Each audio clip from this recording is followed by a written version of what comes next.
Elias Carter stood in the cold metal hallway of the Interstellar Commerce Tribunal on Mars, his boots scuffed, his coat thin, and his stomach empty. The air smelled like ozone and old metal. Around him, aliens of all shapes moved quickly, some with too many eyes, some with skin like stone, some floating in bubbles of air. He kept his head down. He didn't belong here. He was just a human cargo hauler, one of thousands scraping by in the outer colonies. But today he wasn't just another nobody. Today he was in trouble. 2 weeks ago, Elias had taken a job that sounded too good to be true. A quick run from Phobos Station to the Belt, carrying sealed crates marked agricultural supplies. The pay was double the usual rate. He should have known better. Nothing in space was free, and nothing was simple. Halfway through the trip, his ship's scanners picked up strange energy readings from the cargo. Before he could react, a Varelian patrol ship dropped out of warp and boarded him. They didn't ask questions. They just opened the crates. Inside weren't seeds or fertilizer. They were Varelian memory crystals, illegal to export without royal clearance. Elias didn't know what they were. He swore he didn't, but the tribunal didn't care. Ignorance wasn't a defense when you were dealing with alien law. Now his ship, the Wayfarer, his home for 10 years, was impounded. His credits were frozen, and he owed 200,000 credits in fines and damages. If he didn't pay in 7 days, they'd sell his ship, his gear, and maybe even his labor contract to cover the debt. He sat on a hard bench outside Tribunal Chamber 7, rubbing his tired eyes. He hadn't slept in 30 hours. His hands shook. He thought about calling his sister on Earth, but what would he say? "Hey, can you lend me 200,000 credits?" She was barely feeding her kids, no. He was on his own. Then a voice, smooth, calm, and oddly musical, spoke beside him. "Mr. Carter." Elias looked up. A Varelian stood there, tall, slender, with silver-blue skin that shimmered under the harsh lights. Their eyes were large and black, like polished obsidian. They wore a long gray robe with golden threads at the cuffs, the mark of a trade delegate. Elias had seen their kind before, always in positions of power, always speaking in riddles wrapped in contracts. "Yes," Elias said, his voice rough. "I am Delegate Vorin of the Kale Dominion," the alien said, bowing slightly. "I represent the party that filed the claim against your vessel." Elias's stomach dropped. "You're here to take my ship." "Not necessarily," Vorin replied. "We have reviewed your file. You are not a criminal, merely unfortunate. My superiors believe a full penalty would be wasteful. We propose an alternative settlement." Elias frowned. "What kind of alternative?" Vorin gestured toward a side room. "Come, let us speak privately." Inside, the room was small and quiet. A single table, 2 chairs, and a view screen showing slow-moving stars. Vorin sat and folded their long fingers. "The memory crystals you carried were of low strategic value," they said, "but their unauthorized removal from Varelia is a serious offense. However, your ship and cargo are worth far less than the fine. So we offer this. You will pay 50,000 credits in human currency, and accept 1 asset as partial compensation." "Asset?" Elias asked, wary. Vorin tapped the view screen. An image appeared, a young Varelian female. She stood straight, eyes downcast, wearing a simple gray tunic. Silver markings curled around her neck like vines. A thin collar glowed faintly around her throat. "This is Lyra," Vorin said. "She is a domestic labor unit, trained in ship maintenance, food synthesis, and basic medical aid. She is yours for the remainder of her service term, 20 standard years. In exchange, your debt is reduced to 50,000 credits." Elias stared. "You want me to take a slave?" The word hung in the air. Vorin's expression didn't change. "In Varelian law, she is not a person. She is property. Like your ship. Like your tools. She was assigned to a minor noble household, but after a reorganization, she became surplus. We offer her to you as fair value." Elias felt sick. He'd heard stories about Varelian caste systems. Lower castes born into service, never allowed to rise, never allowed to speak unless spoken to. But he also knew he didn't have 50,000 credits. He barely had 500. "What if I say no?" he asked. "Then your ship is sold at auction tomorrow. You will be barred from interstellar trade for 5 years, and you will still owe the remaining debt." Elias looked at the image of Lyra again. She didn't look angry. She didn't look sad. She just looked empty, like someone who had stopped hoping long ago. He thought about his ship. The Wayfarer wasn't much. Rusty hull, patched engines, a coffee maker that only worked half the time. But it was freedom. Without it, he was nothing. Fine, he said, his voice low. I'll take her. Voren nodded as if they'd expected this all along. Sign here. A datapad appeared. Elias signed with a trembling hand. The moment he did, the collar around Lyra's neck on the screen flickered green. Ownership transferred. 2 hours later, she stood in the cargo bay of the newly released Wayfarer. Elias had gotten his ship back, but now he had a passenger he never asked for. She didn't speak. She didn't move unless he gave an order. When he told her to stow her gear, she did so silently, folding her single blanket with perfect corners. When he offered her a ration pack, she accepted it with both hands, bowed slightly and ate in the corner without making a sound. Elias watched her from the cockpit doorway. He felt like a thief, like he'd stolen something that wasn't his to take. But what choice did he have? Your bunk's down the hall, he said finally. Second door on the left. It's not fancy, but it's yours. She looked at him then. Really looked. Her eyes were deep violet, not black like most Varelians. And in them he saw something he hadn't expected, awareness. Not just obedience, not just fear, but thought. Observation. Thank you, Master, she said softly. The word master made him flinch. Don't call me that, he said. Just call me Elias. She tilted her head slightly as if confused. Then she nodded. Yes. Elias.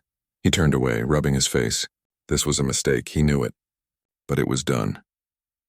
As the Wayfarer lifted off from Mars dock, heading into the silent dark, Elias sat in the pilot's seat, staring at the stars. Behind him in the dim hallway, Lyra stood by her bunk, watching him through the open door. She didn't sleep that night. Neither did he. Outside, the universe stretched on, vast, cold, and full of secrets. And somewhere in that darkness, a princess in disguise waited to see if this broken human would treat her like a person. Or just another piece of cargo. The Wayfarer drifted through the silent black between Mars and the asteroid belt. Days passed.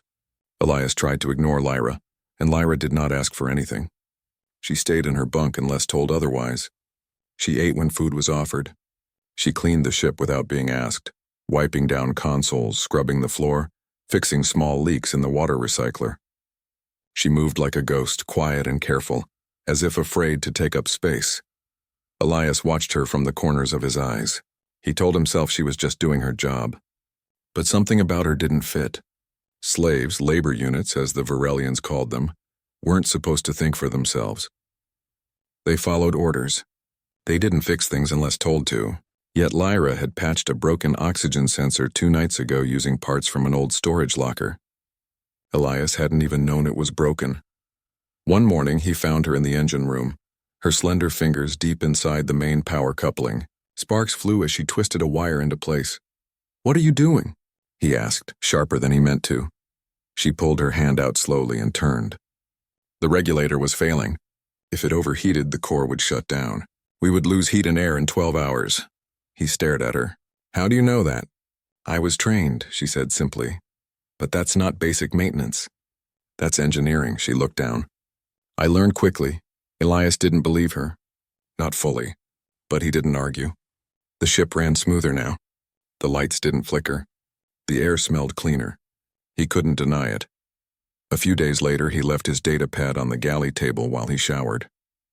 When he came back, Lyra was standing by the wall, hands behind her back, eyes on the floor. The data pad was still there, but the screen showed a book he'd been reading. A History of Earth's Oceans. He hadn't left it open. "Did you read that?" he asked. She didn't answer at first. Then softly, "Yes. You can read human text?" "Yes." "How many languages do you know?" She hesitated. 6, Standard Earth English, Martian Creole, Varelian High Tongue, Trade Script, and a little belter sign. Elias sat down, stunned. "No labor unit knows 6 languages. That's officer-level training." She said nothing. Just stood there waiting. He wanted to press her, to ask more, but something in her stillness stopped him. She wasn't hiding. She was just careful. That night, Elias couldn't sleep. He walked the narrow halls of the ship, checking seals, testing comms, doing anything to keep his mind busy. As he passed Lyra's bunk, he saw her sitting on the edge of her bed, staring at the wall. On the metal surface, drawn in faint smudges with what looked like charcoal from a ration wrapper, were stars. Not random dots. A pattern. A map. He stepped closer. What's that? She didn't flinch. She just pointed. That is the Kale system. My home, he frowned.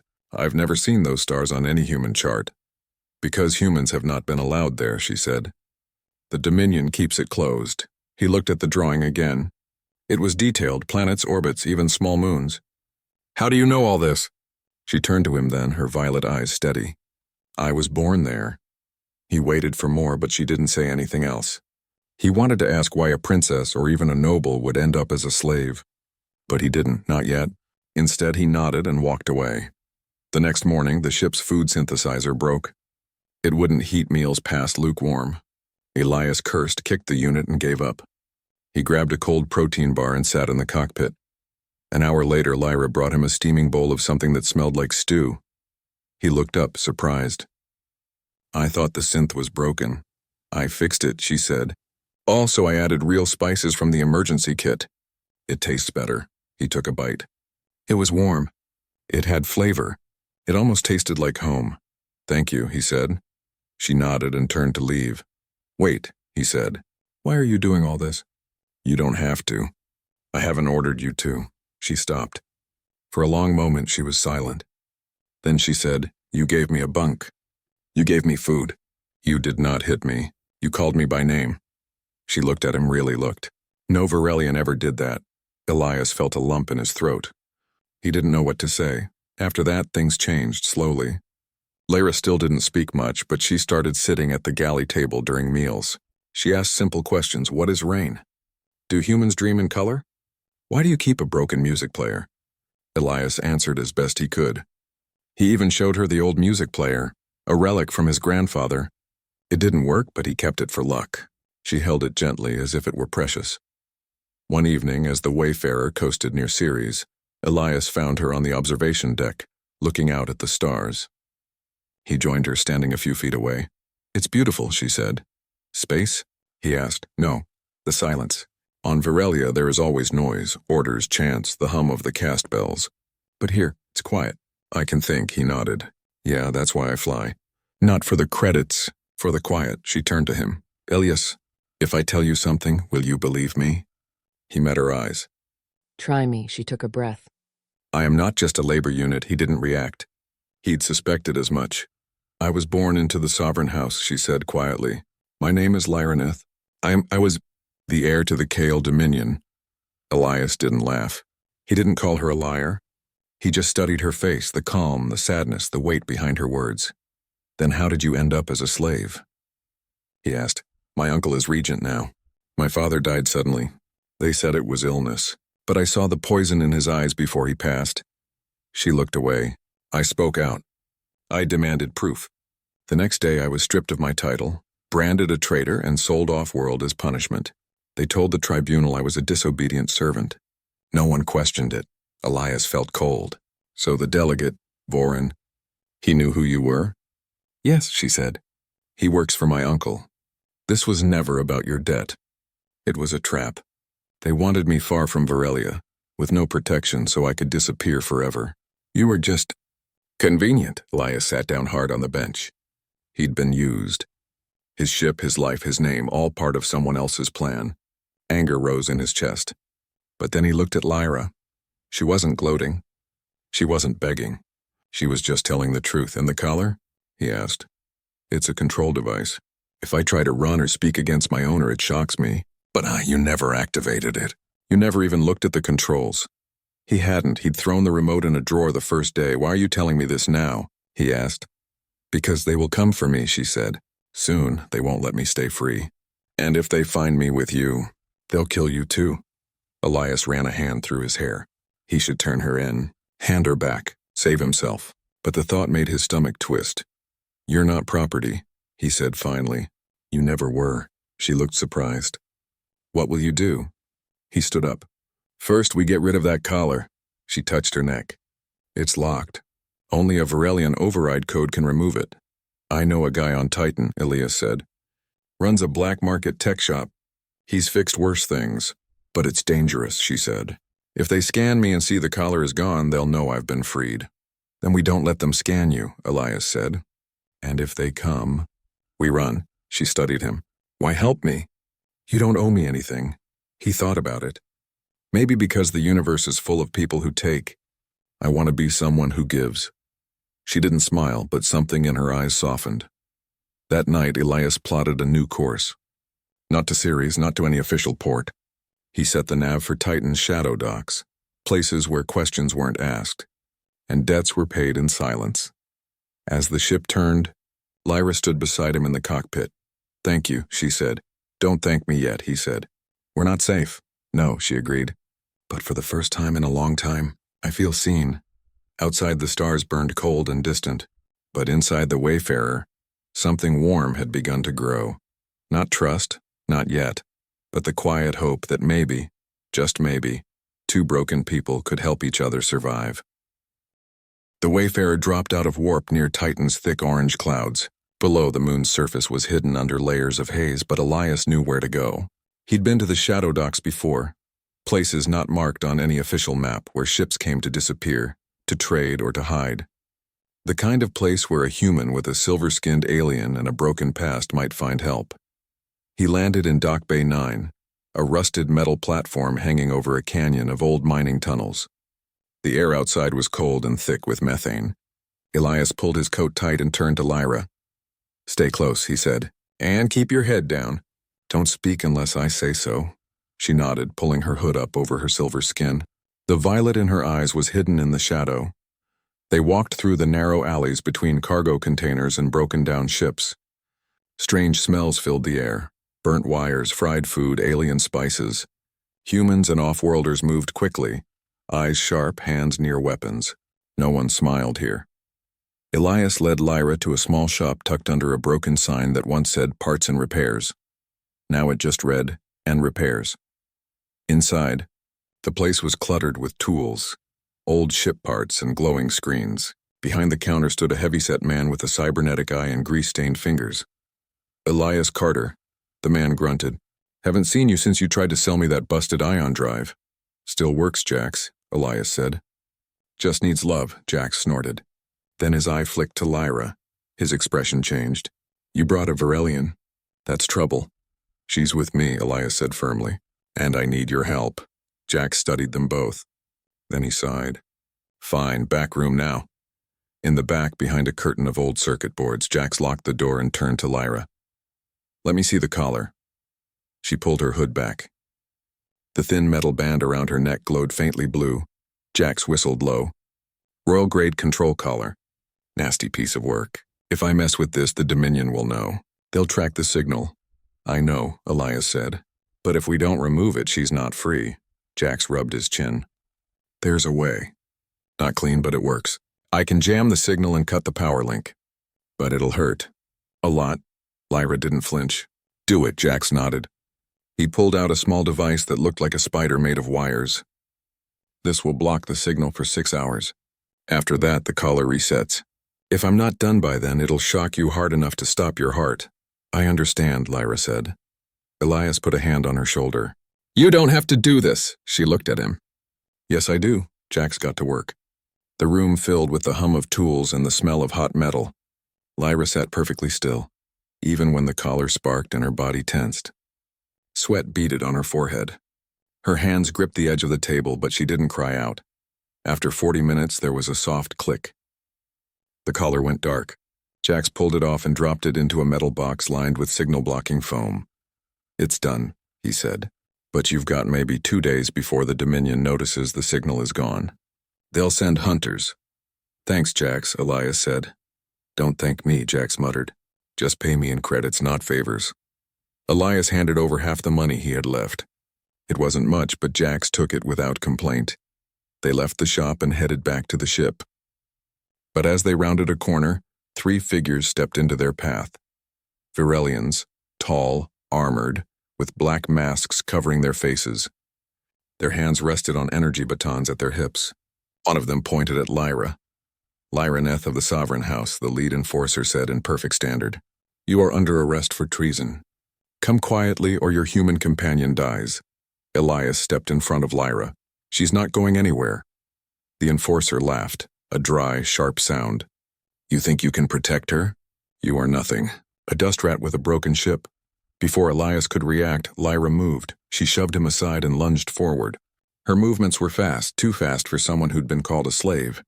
She grabbed the enforcer's baton, twisted his wrist, and slammed his face into the metal wall. The second enforcer swung at her, but she ducked, kicked his knee, and drove her elbow into his throat. The third pulled a weapon, but Elias tackled him from the side, sending the gun skidding across the ground. The fight lasted less than 30 seconds. When it was over, the enforcers lay groaning on the ground. Lyra stood over them, breathing hard, her hands shaking.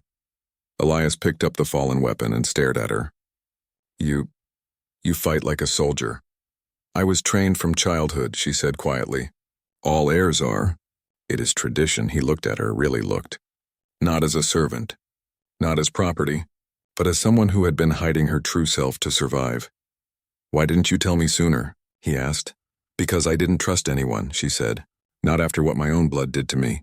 But you gave me water when I was thirsty. You called me by my name. You tried to free me even when it put you in danger. She met his eyes. That is rare. Elias holstered the stolen weapon. We can't stay here. They'll send more.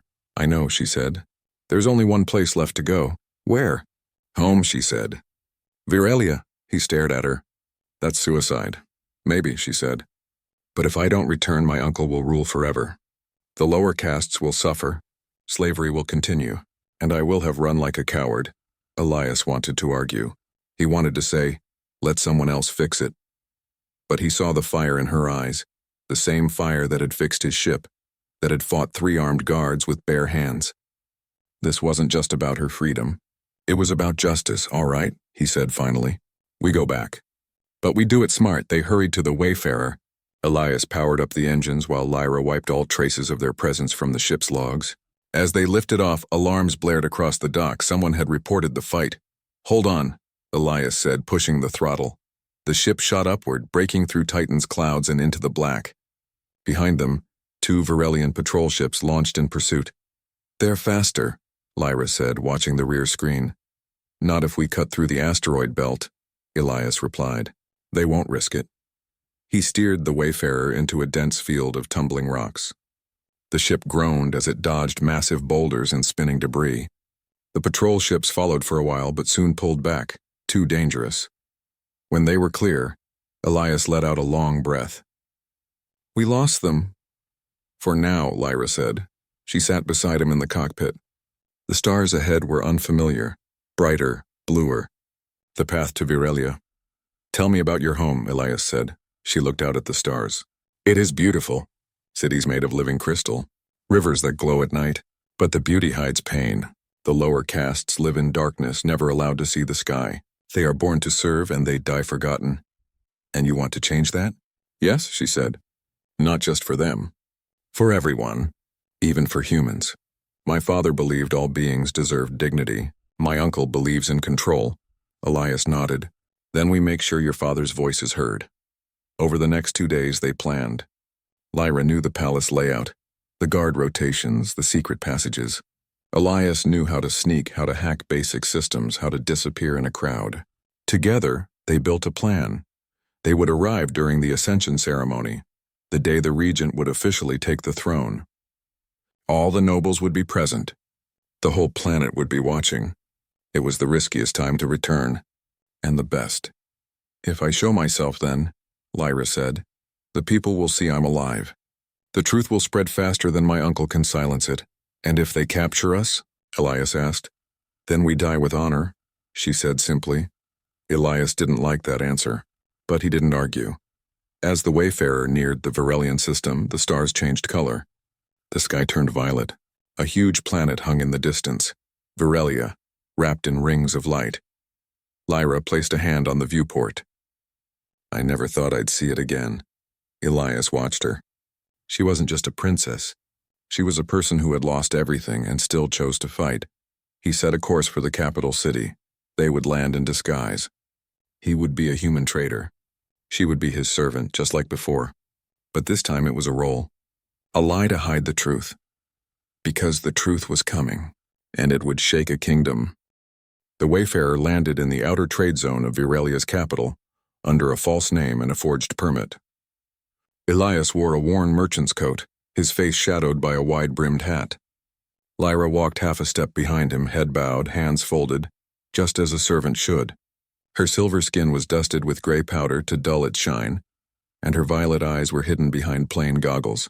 To anyone watching, she was just another labor unit. But Elias knew better. Every step she took was quiet, strong, and full of purpose. The city rose around them like a dream made of glass and light. Towers of living crystal pulsed with soft blue energy. Bridges of woven light connected buildings high above the ground. But below, in the lower levels, the streets were dark and narrow. That was where the lower castes lived. Out of sight, out of mind. They moved through the crowds, keeping to the edges. Virelians of the high castes glided past in flowing robes, their skin clean and bright. No one looked twice at a human trader and his servant. They were invisible. That night, they stayed in a cheap inn near the market district. The room was small, with thin walls and a single window that looked out over the city's glowing spires. After the innkeeper left, Lyra pulled a small data chip from her boot. "This is the palace layout," she whispered. "The ceremony is tomorrow at mid-cycle. The regent will stand on the sunstone balcony and swear the oath of rule. All the noble houses will be there. So will the people." Elias studied the map on his datapad. "How do we get inside?" "There's a service tunnel under the grand hall," she said, "used by kitchen staff and cleaners. It's guarded but lightly. If we go in during the morning meal shift, we can blend in. And once we're in, I appear on the balcony before the oath is finished," she said. "I show the people my face. I speak the truth. If even one noble believes me, the regent's claim falls apart." Elias nodded, but worry sat heavy in his chest. "And if they shoot you before you speak?" "Then I die trying," she said simply. "But I won't hide any more." The next morning they dressed as kitchen workers, gray tunics, cloth wraps on their hands, trays balanced on their shoulders. Elias carried a crate of fruit. Lyra carried empty bowls. They joined the line of servants entering the palace through a low stone arch. A guard scanned their work tags. The scanner beeped green. They were in. Inside, the palace was even more stunning. Walls shimmered with moving patterns. The air smelled like rain and spice. But Elias kept his eyes down.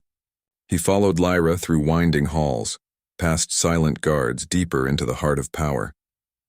They reached the service tunnel beneath the grand hall, just as the ceremony bells began to chime. Above them, voices rose in chant. The nobles were gathering. Lyra stopped and turned to Elias. "Wait here. If I'm not back in 10 minutes, leave. Don't look for me. Just go." He grabbed her arm. "I'm not leaving you. You have to," she said firmly. "If I fail, someone must tell the truth. That someone is you." Before he could argue, she slipped away into the shadows. Elias waited, heart pounding. He heard the crowd above. Thousands of voices. Then a new voice, strong and clear, cut through the noise. "People of Virelia." It was Lyra. Elias peeked through a grate in the floor. On the sunstone balcony stood Lyra, her gray disguise gone. She wore a simple white robe, her silver skin glowing in the sunlight. The royal glyphs on her neck, once hidden under slave markings, now shone bright and clear for all to see. "I am Lyraneth, daughter of King Valor," she declared. "My father did not die of illness. He was poisoned by the one who now calls himself regent." A gasp rose from the crowd.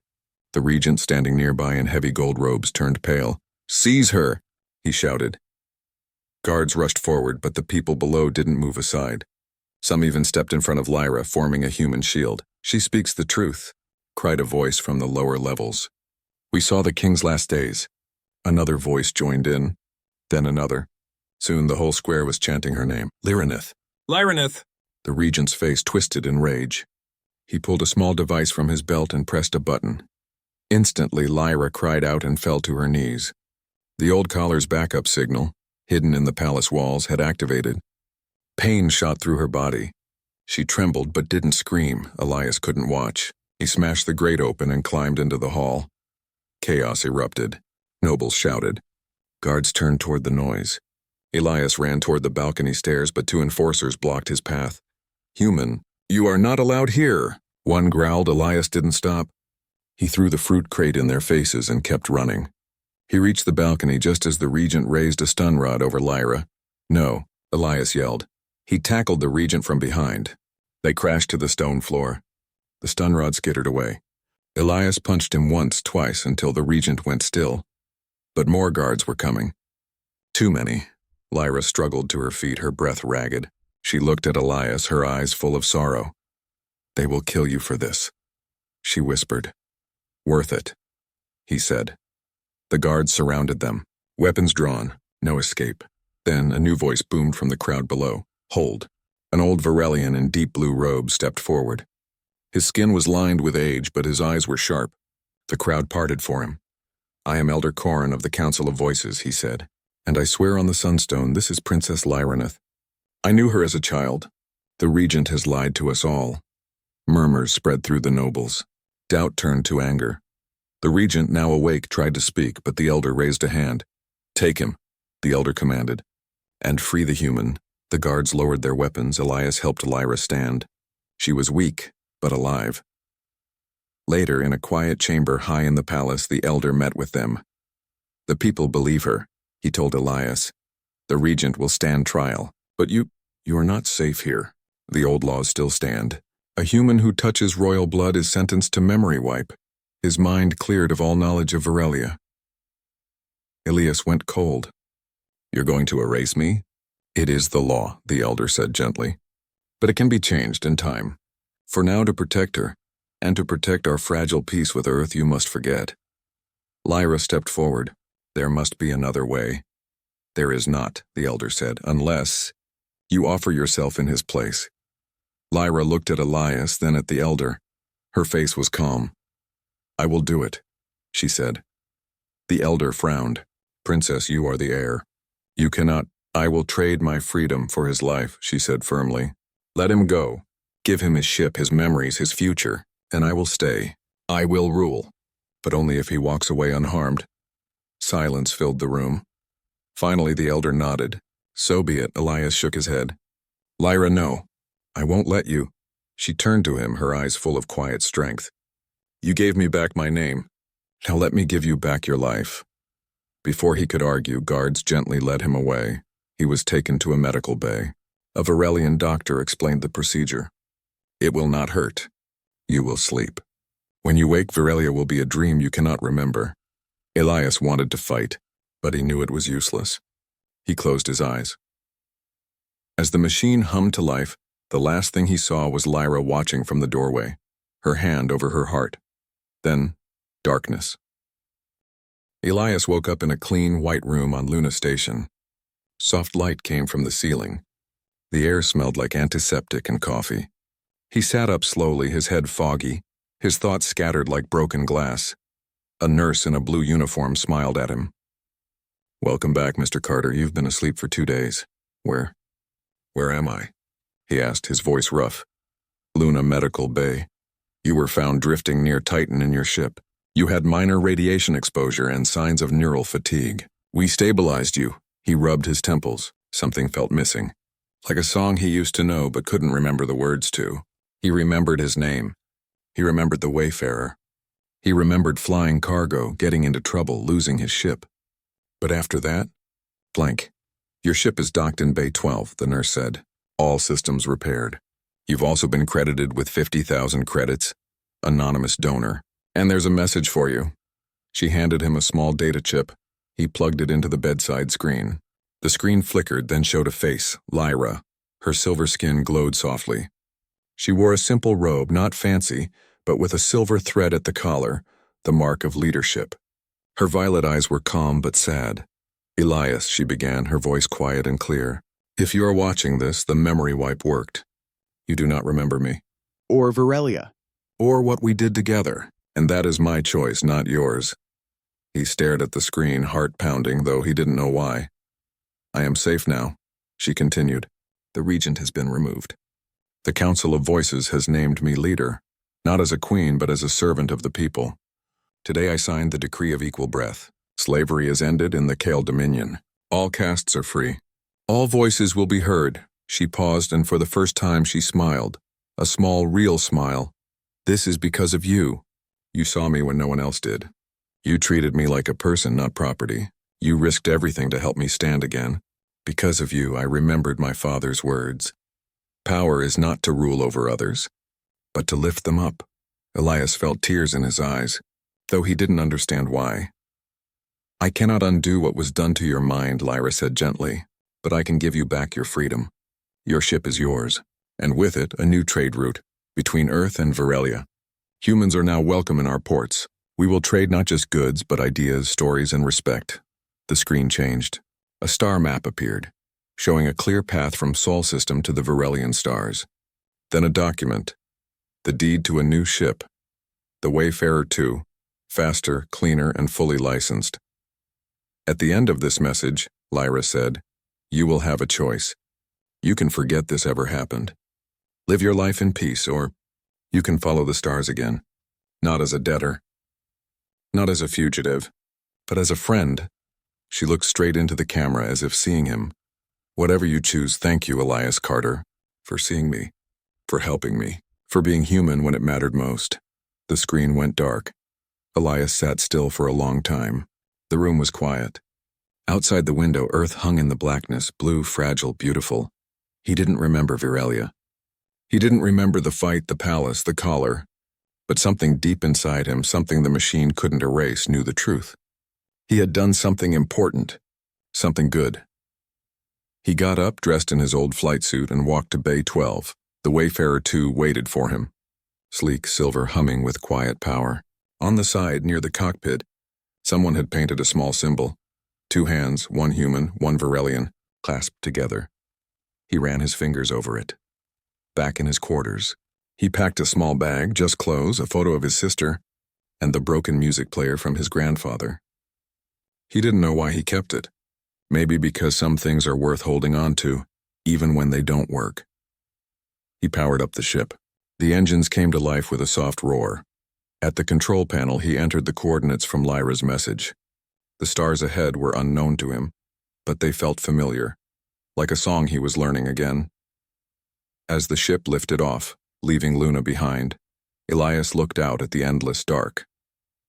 He didn't know what waited for him at the end of the journey. Maybe nothing, maybe everything. But for the first time in a long time, he wasn't running from debt or fear or shame. He was flying toward something better, and somewhere, far away under violet skies and crystal towers, a princess-turned-leader looked up at the same stars and whispered, "Safe travels, my friend." The Wayfarer 2 vanished into the warp, leaving only silence and hope behind.